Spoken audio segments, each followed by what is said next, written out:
Bonjour à chacune et à chacun. Permettez-moi encore une question. Combien de temps hésiterez-vous? Nous sommes dans le premier livre des rois au chapitre 18e.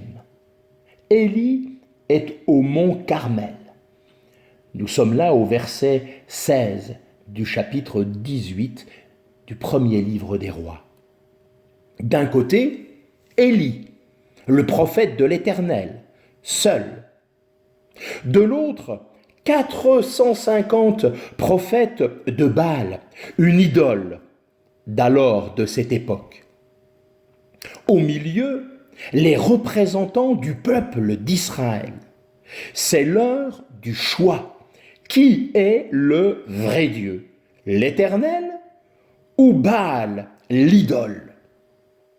Élie s'approche et dit « Combien de temps hésiterez-vous entre les deux côtés?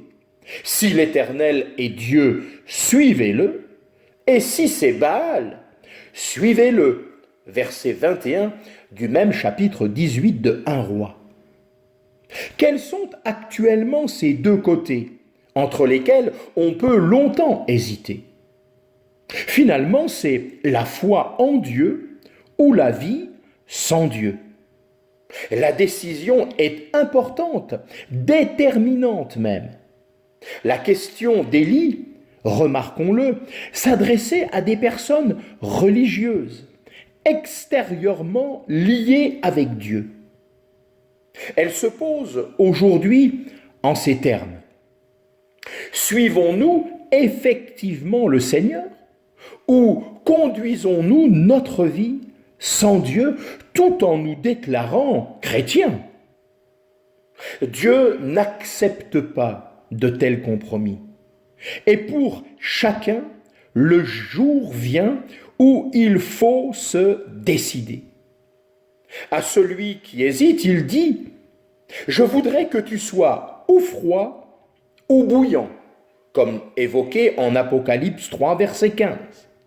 En effet, Dieu rejette les indifférents, ceux qui sont tièdes, ceux qui ne s'opposent pas à lui, mais refusent de le reconnaître franchement, ceux qui évitent tout contact personnel avec lui.